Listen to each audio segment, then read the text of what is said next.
What is up, everybody, and thank you for coming back to my channel. Today, we're going to be making a quick video on what those hidden costs are when closing a home. We're getting a lot of inquiries. As we can see, the real estate market is gradually picking up, and a lot of the people that were sitting on the sidelines are actually contacting me and trying to sort of go through the process of home ownership. And being a licensed level 2 mortgage agent, it allows me to actually assess and see whether or not a client would qualify for my real estate services.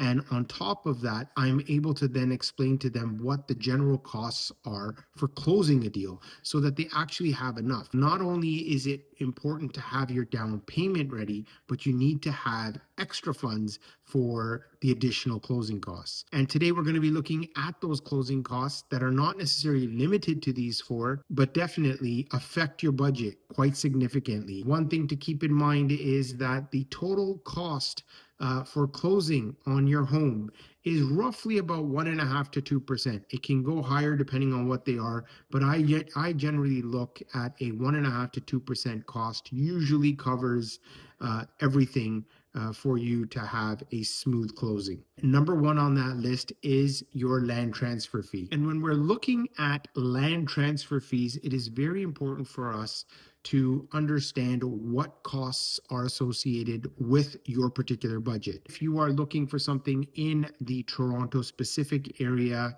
well, guess what? You actually get double taxed. If you're looking at outside the GTA, you would actually be charged one tax, and we're going to quickly go over a simple example. So the first thing we're going to look at here is this land transfer calculator here. For this example, we're just using King City. And we're just assuming that the home price is $950,000. Your down payment would become $63,800. We're looking at a 25-year amortization. And what actually happens is you would really need $14,235 on top of whatever you're putting as a down payment to cover the cost of closing. Now, there are some other benefits that if you are a first-time home buyer, you can take a look at this, how significantly the numbers have changed. So you can still save quite a bit of money if you are a first-time home buyer. And you can also structure it where if you have a person that you're going to be putting on title that you want to be able to use their first time home buyer credit, you can also add that in. And based on a certain ratio, you'll be able to get that back. One thing to keep in mind again is the taxation in Toronto. So if we look at a Toronto home, and we are now looking at double tax. There you go. You can see the same $950,000 house or condominium. You'd be looking at paying $15,475 plus municipal $15,475 total rebate.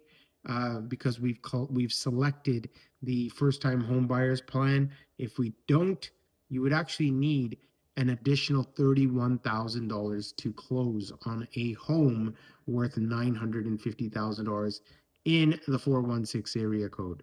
So something to definitely keep in mind. Another thing that actually affects your closing costs are legal costs. And legal costs usually range between $2,500 to about $3,500. Now, it also depends on the type of funds that you've actually received. If you're dealing with the bank, obviously your costs will be lower. If you're dealing with a private mortgage, you're going to be faced with legal costs of the lender themselves also. So it's very important to sort of understand that. And when I say those are the costs, you would probably have a legal fee of roughly about $1,000 to $1,500 plus the disbursement costs on top of that. So that's just the legal fees. So definitely take that into consideration when you're looking at what your budget is going to be for your new home purchase. The third thing on the list really is your moving expenses. And moving expenses, I realize, can vary. The average cost is roughly about $2,000. You can probably do it less. If you yourself are grabbing a U-Haul to do the move, you've obviously saved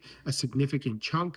But one thing to keep in mind is to allocate roughly about $2,500 to your moving expenses. Another cost that you need to make sure you have is your utility setup costs. Now, these costs are not necessarily right up front. They usually come on the once you've actually transferred ownership of your utility bill to your name, it gets added to your first bill. But you do need to take that into consideration just to make sure that you have enough money, because you might get a shock where really the consumption of your utility was very low, but you actually had an $80 setup fee for a particular utility.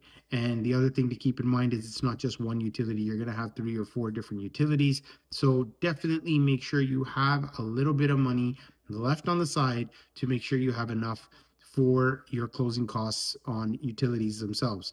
So these are just a few expenses that you need to keep in mind when you are putting together your budget for purchasing your new home. It's very important to make sure you do have that, because I've seen people struggling at the last minute trying to patch up where they're going to find, three, four, $5,000 more because they're short. So it's very important to make sure you've budgeted these things.